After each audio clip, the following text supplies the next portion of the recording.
Before I start my presentation, I just want to first of all ask one question and then also make an observation.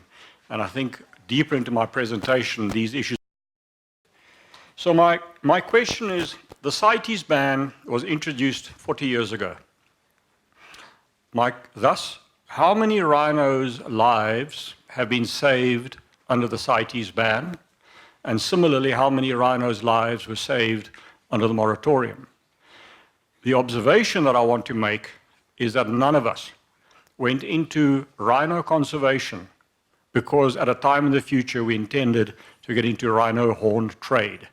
Not in our wildest dreams, thoughts, did horn trade ever even appear on the horizon.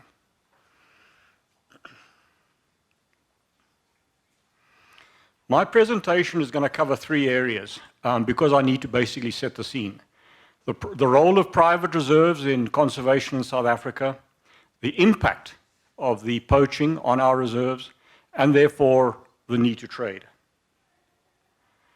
So if one looks at your population numbers across Africa, you see there's some 5,200 animals, and these are the IUCN Africa Rhino Specialist figures that were released at CITES, so this is as current as COP17.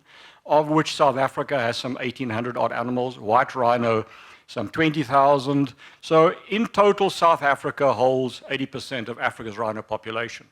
Bear in mind, though, on this landscape, we had 33 range states. 23 of them have lost all their rhino. There are 10 countries left still with rhino. South Africa, obviously being the major shareholder. Countries like Uganda, who are still a range state, but only with 13 rhino. Tanzania, that used to have thousands of rhino, between 80 and 100 animals. This graph you know only too well, so we need not dwell on it.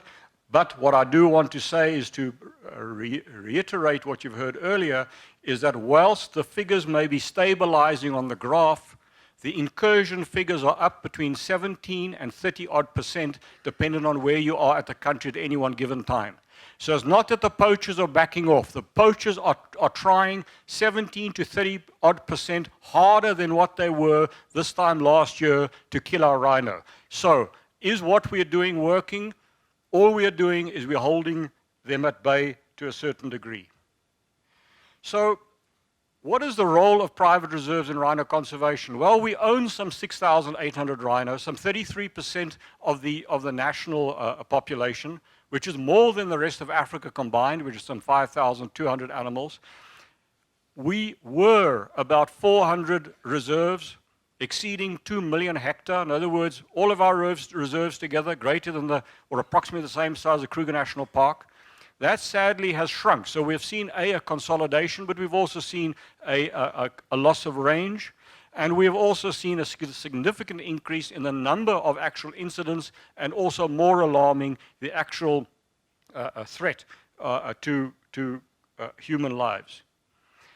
So of the 7,000 odd rhino that have been poached since I refer to as a tsunami hit us in 2008 to date, over 1,200 have been lost on private reserves, 400 million rands worth of asset gone, and I'm not referring to any kind of breeding potential.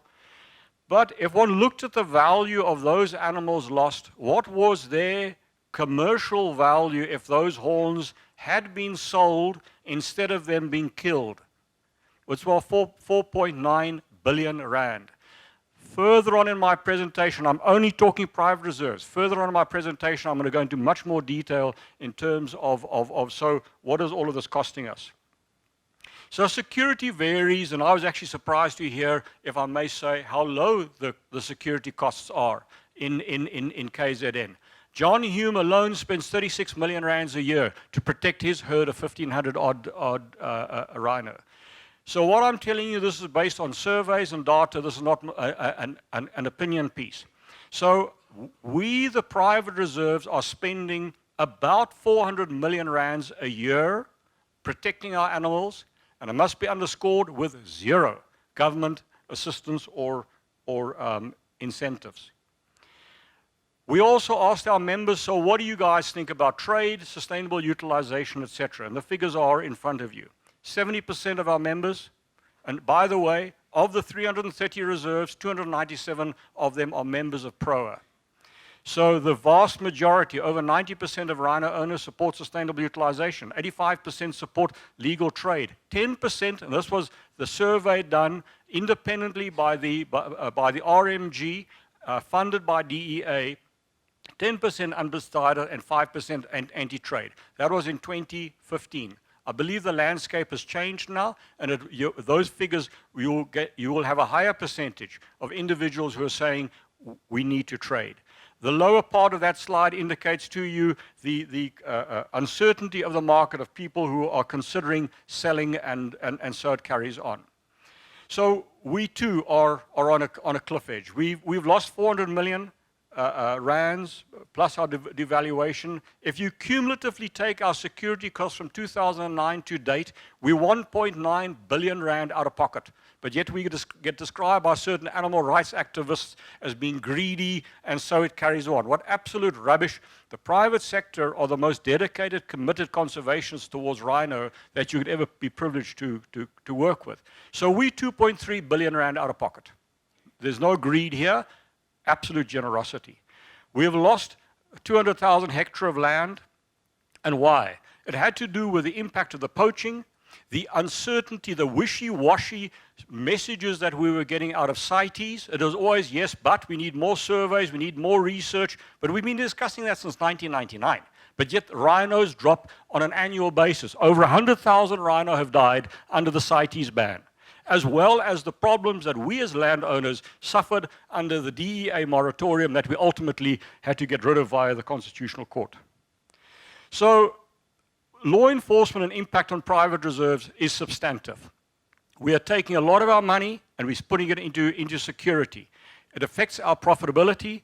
We are taking staff, ecologists, we're putting them, ecologists, into a security role. The Peter Principle, that's very dangerous, because sooner or later, that individual is going to come into a conflict situation where either he is going to overreact or not react quickly enough, and we're going to have a severe injury on our hands. And it has happened already. So reserve upgrades are on hold because we've already spent 2.1 billion rand. We need to deploy our own APU teams. We need to buy sophisticated military-grade equipment, and we're also required to run informer networks. None of the above is our day job. Our day job is to own, breed, and conserve rhino. But now all of a sudden, we've been forced, as an unintended consequence, into becoming military-grade operations. Management and owners have been attacked, reserve staff have been exposed to bribes, security staff are showing signs of stress impact. We're seeing a lack of support from government and no incentives, but we carry out a high percentage of rhino conservation and responsibility. So looking at 2016, of the 1,054 animals that were poached, 160 were lost on on private reserves, being 15% of the total losses. But bearing in mind, we own 33% of the national herd. If you take that information back to 2014, 2014 showed a very different picture. We owned 25% of the national herd, and we lost 25% of the national mortalities of that given year. So the private sector says, we don't like that. This is not good enough. And we're going to adapt and we're going to protect these animals better, which is what we have done. Best example of that is look at this next bullet point here. So the bullet point's a bit confusing. So the first point there is the number of animals lost out of a provincial total on a private reserve. So, for example, Gauteng, 4 rhino went down on private reserves of a total of 6. And so you can go through. I intentionally highlight KZN. Last year, 162 animals went down in the province, only 7 of them on private reserves. Yes, I know you could say, but private reserves have the ability to dehorn, etc., etc. But we have also seen dehorned rhino being poached. It shows you how the private sector do have, and this was under the foresight, the wisdom of Ian Player, who said, let the private sector loose on these animals. And look what we have done, not only on rhino, Sesame, roan, sable, virus-free buffalo, and so you can carry on. So give us the space to operate in. Sorry, I'm running out of time. I've only got 5 minutes. So in terms of domestic trade, there are, first of all, the concept of a willing buyer and a willing seller. In other words, this is by private treaty. We do not recommend this. This is the most dangerous as an outcome to any individual. But obviously it goes without saying that we will comply with all of the necessary protocols in terms of possession permits, NEMBA compliance, and so it carries on. So PROA, as an organization, approaches members and said, can we, on your behalf, set up a central selling organization as a non-profit organization? And we will operate pretty much like an estate agent will. We will receive a mandate from you. We will receive your horns into a central storage facility. We will, in turn, trade the horns on your behalf on prevailing market values. We will ensure compliance by the seller. We will ensure compliance by the buyer, and we can tick lots of boxes. We're able to tell to CITES internationally, private rhino owners have got X number of tons of horn in stockpile. The audit requirement by the EMIs in terms of private stockpiles, private reserves, can easily be done because the majority of the horns are now in a central depot, etc. So we're able to provide real-time management of transactions that are going down, and we can also verify the origin of a horn if an individual does try to leak it out of the country and it is picked up at a border crossing. We will be able to say, well, that particular horn came from a particular transaction, and we can assist with law enforcement. Then in terms of a central selling organization, as we said, ownership by certificates of ownership. We have a comprehensive database, etc., and we are compliant in terms of all national legislation.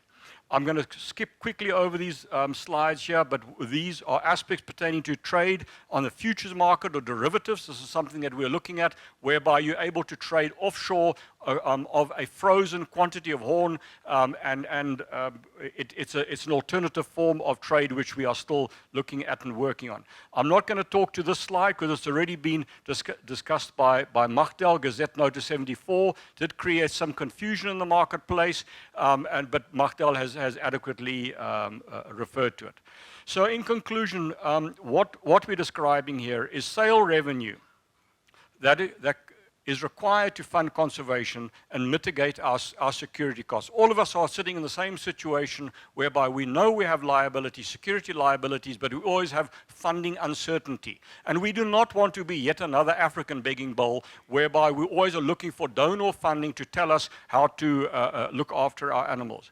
We commit that a percentage of our revenue will go into community projects that we believe that ultimately international trade will lead to a reduction of poaching, and that the trade that I've described to you earlier on is in line with CITES and South African Constitution.